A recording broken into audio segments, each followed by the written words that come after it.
to become a share prosperity for the many.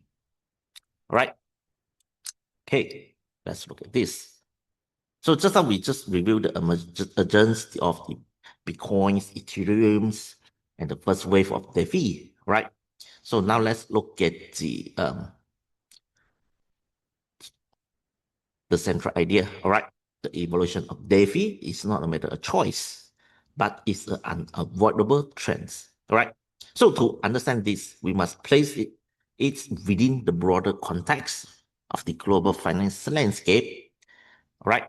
Trends determine directions, all right? And only when the direction is right can afford be effective, right? Okay, let's look at the first one.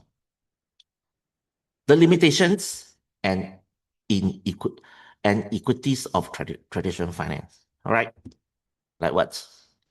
High barriers. All right, to enter capital markets, normal people must overcome complicated account opening procedures, credit assessments,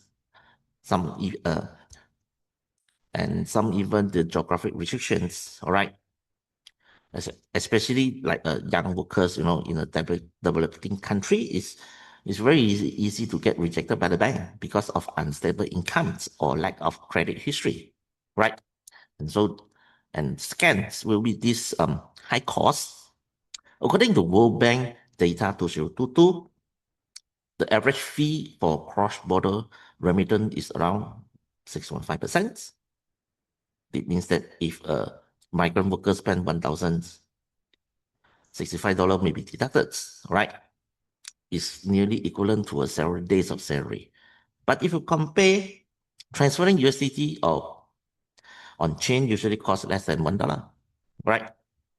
And then the information unequal, all right?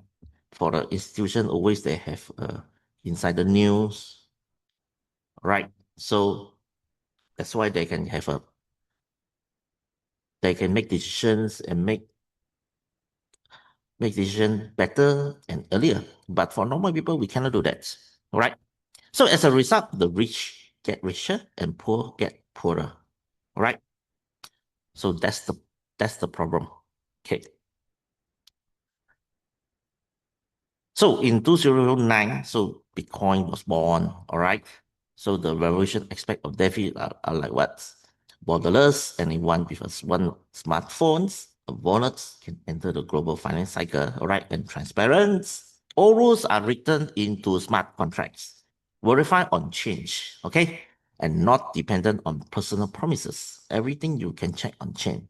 And then always on operation run 24 hours per day without national borders or market closure, all right? So traditional finance relies on centralized intermediaries, while DeFi relies on immutable codes, all right? So that is the biggest difference. Right, let's look at some of the data, proven data, all right?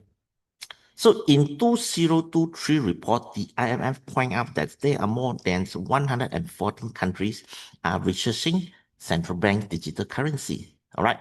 With 11 already in the pilot or implementation stage, right? And then the World Bank has also stated in its official publications that digital currency can help reduce the cost of cross-border payments and expand the reach of financial inclusions. So, in other words, digitalizations and decentralization are no longer a fringe topic, but have been incorporated into the mainstream agenda of global financial institutions. Right?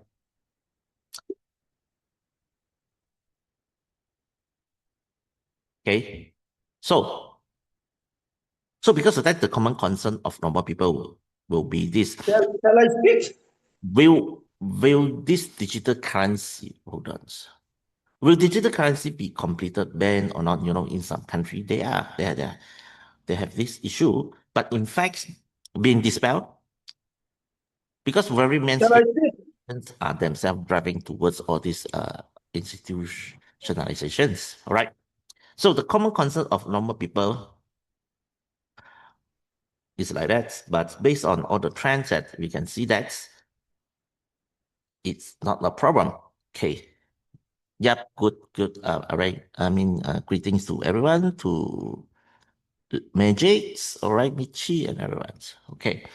So, and also following with the global wave of compliance, okay, the Europe's MiCA regulations, okay, the world first united regulation framework for crypto assets, setting a clear rules for token issuance, stable coin management, and trading platform operations.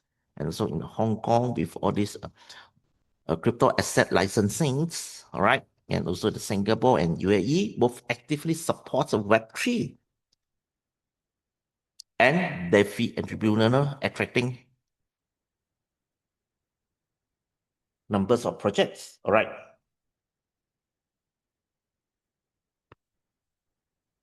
Okay. So the conclusion from all this trend is clear that it's a non-compliance and unsustainable project will gradually disappear. All right. Safe, transparent, compliance, and demand-driven project will become the mainstream over the next 3 to 5 years. All right. So BitNest capital leasing logic, support by the audit reports, and the permissionless mechanism align naturally with the global direction of the compliance, right? Okay. So let's look at this, the huge opportunity in the global financial leasing markets, all right? A lot of people say that this is impossible, but I have to do some research on that. So BitNet's core logic is capital leasings, okay? It's not just a imaginary concept, but one of the correspondent to a massive real-world market, right?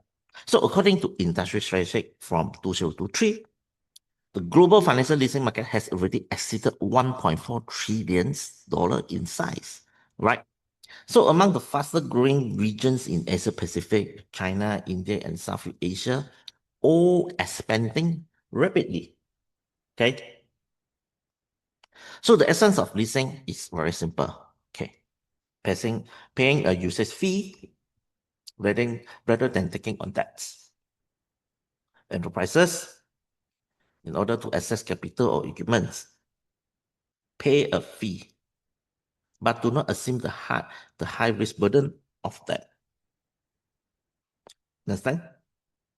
So business innovation lies in bringing this mature leasing logic into blockchain, right? Using smart contract to directly match ordinary people's funds with institutional demands. So it's creating a transparent, real, and sustainable cycle of returns. So this is why business fundamentally is different from Ponzi scheme, right? Ponzi scheme is new money cover the old money with no real business, right? But in business, institutions pay leasing fees, investor earn returns, and everything is verifiable on change, right? But of course, if you're asking who are these list institutions, of course, the chain will not tell you because blockchain is transparent, is on all the transactions. All right, it's not transparent on the ID. All right, you have to make this different. All right. Okay. So just now we already talked about the global trends and history patterns and the decentralized finance. So what we're gonna talk next is who can truly represent the new generation of DeFi. I mean, to me, it's BitNet. BitNet is not simply to provide yields, but to build a transparent, compliance, and replicable decentralized financial ecosystem. All right. The first is the core of its missions, putting normal people on the same starting line as the institutions. They give the normal people a chance. All right.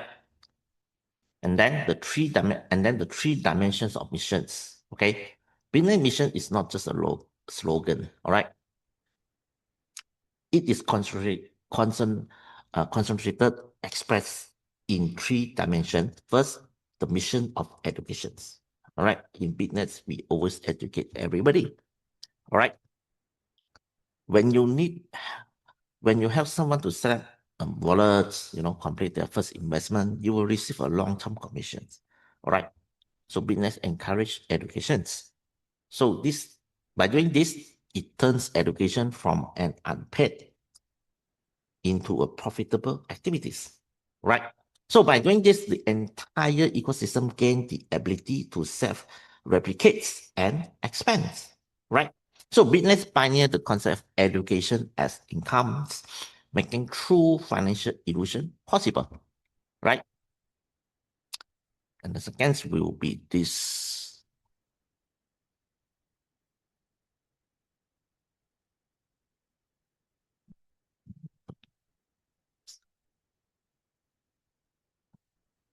All right. So, and then the second will be this, the mission of inclusions. All right. Traditional finance has extremely high entry barriers. Okay. So in BitNest, you can join as low as $100 or even $1. Okay. You don't need, no need degrees, no connections, only a smartphone and wallet are needed. All right. So this is true financial inclusion. Transform finance from elite games into an opportunities. Right. And then the next will be the mission of compliance. All right. So the biggest concern of most people have about their fee is non-compliance and lack of protections. All right.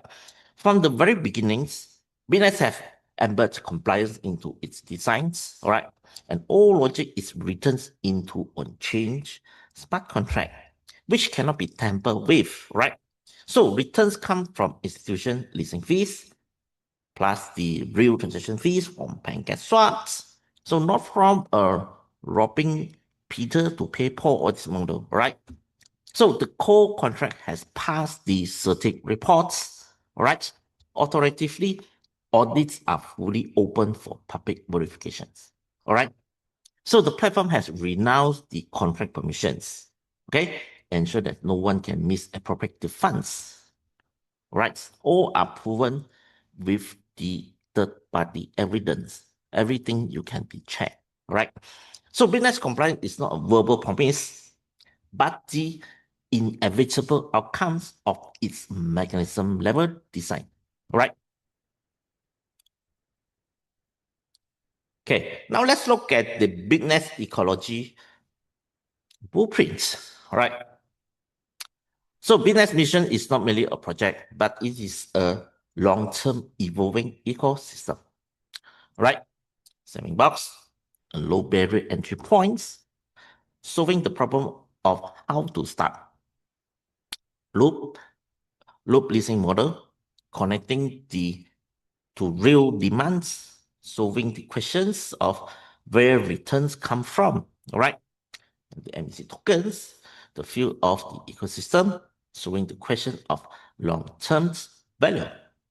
And these 17-level commission mechanisms, educations, and replications, solving the question of scaling up, right? And the DAO governance ultimately hand over the community, solving the question of perpetual assistance. So this means that BitNest mission is to transform normal users from investor into become participants, partners, and co-builders. Right? This is what other project that cannot compare. Right? Why BitNest can fulfill all this mission? All right. They are mainly by 4 points, backed by the real market logic. All right. The global leasing market is worth 1.4 trillion. All right. So BitNet is not inventing from scratch, but bringing a mature model onto the blockchain, right? And also this verifiable security assurance with certain audits and permissionless contract. BitNet is not a centralized black box, okay? And also this long-term ecosystem expansions. And you see the public chain and DAO governance ensure BitNet